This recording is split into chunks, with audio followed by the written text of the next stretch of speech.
okayfm 101.7. And the message I made ma wono eye, life is a learning curve. Life is a learning curve. Na eno ene title amede ma wo me pempanifo sempa eno nti se me hu obi a wo ma nya mfie aduonum 50 years 60 years 70 years no me ta ben wo mo na me ne wo mo adi nkomo ebi se bebre wo experience and na me hye wo nkran se asori a wo mu area wo te abusu a wo free me wo bi oya panyin no enya abomodin asa wo beben no oben na no obusa se ma me 50 years a wodi wasase so no edi adesua ene wanya Papa 70 years a wodi wansase so na de adesua baako e na obetime di ama me adwumam kura me wo se me hia panyini obi wo kura na obe na advert atwam me hu so ye panyi pɛ no ma bɛn me se papa obetime ama me one life lesson ade bi a wo si so no wasua na me di abɔ me breakfast. I believe say life is a learning curve na da bia wo mo ka story kyerɛ me na ema story no menya adesua bi free mu a ene emo mienu e na me pɛ me ne wo share na yesua bibi e free mu me hia ma me bi ne ma ye num na ne manum ne nyina no obi an papa nko wone mema num ena wo ne manum no emma enkwada num na wo mo no wone mema baako enum ena ewo na mbusa sama me eti wo si su sana na wo pɛ no ana sɛ wo mama akoma 5 wone mema 5 ena ewo wo mu nyina na so ba pa tena se na menka asɛm nkyerɛw enye de na me pɛ no no enye de na me pɛ no na de me mesuo wo mabrabɔ mu ne sɛ ebra me si suo no na maso odin de edi kan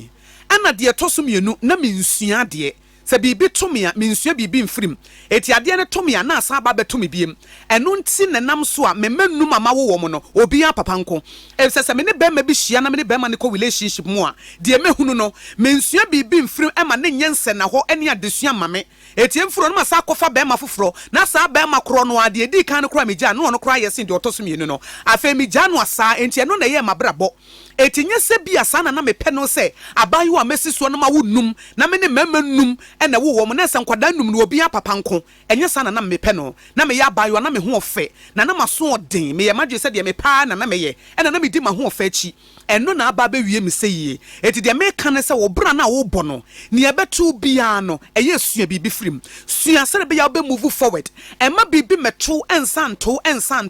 ema ne nko na basa ebe ha dwene ena me se hia papa bi wo pensa pa na ensa wie no ase no wo hu no ase de wasi aye no kyese firi ne tibesi ne nase waye basa na me ban ne baba ko no se me papa wo si so na ekoyie ma ne pa na sika wo ne nsam wo bobra na ensanom nti na wontimi nti nani enya na dwuma yie eti ekwawi ase ne nsanom na we bono e ma ye ma me kura adwane gya no ese ne ye ma me si wontimi biem wotimi nom nsa no akoto gatem ne afre ma me no wokuru na aburu no a woda gatem no na ma me no su eti adako wokonom nsa wo baaye no na ma me na sesa ne ne mako eti me hia no na da na nsa na te nani so no enam se papa wo 60 years na wo me hu sa wo pensa pa no se ma me ensa de mani gye ho enam se na sa ase wow adenti na wunyae ene o se menua ba Akosua wonim ne o kire me nsa we no da bia me dome no enam se na nipa na wo kire won nsa we no wo we ene o so wawukọ enam se na wawukọ a edi enti na da bia wo dome no o se me dome na menyina e bi se wan kire me ade papa enam se na se daddy o kire won nsa we na wonom ye na emo wo no na wo so nka wo tumi bi se enka wo gyaye adenti na wo kọ so anom ye wasi ade na aye me de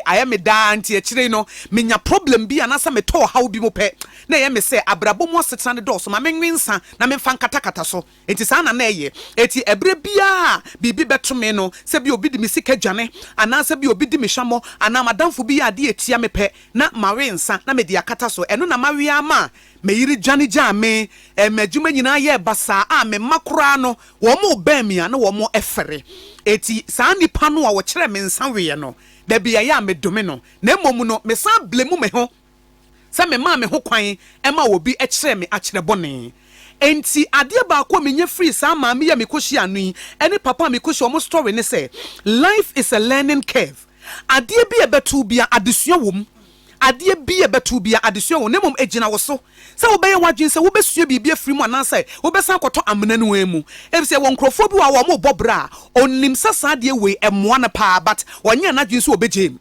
wonye na dwen se woni nyame beko partnership woni nyame beko nakra na watimi edi sunkunim en obi wo ha ne past no wonsua bibia mfirim eti da bia na brabo no waye stack ogina faako ade na etete na ade na egu nanim ase ade na ese na brabo no wonsua bibi emfrim eti sande na ba bedi no so saade no enya no sutumi na eso se hu se nipa bia wo tumi fi se onyankopon ebo wo se ne suba ne seso eno de tumi bi ma wo se come and dominate na body nyina bedi so na emom se wo ne nyame beko partnership dia ene betimi aboa ma onya adesua na ade bia wo tomu sini e se wiase wo bia wo bibia wo ne ho enye na emom se wo ye wadwen se saade na enye no mentena wo ma saade ne mekomi me mmedi kan ekum saade no se eyensanwe a me mansanwe ne mese me kidney se ya kono bone a mentena ho ma kono bone ni nimanim na me need the machi mama brabo nto apem adaache me hwemachi emenu me ho me mom no me so se yakono bone enti medi so enti lessons bi a menya free maami ni papa yi nchen no e na me pese me de ema odi kan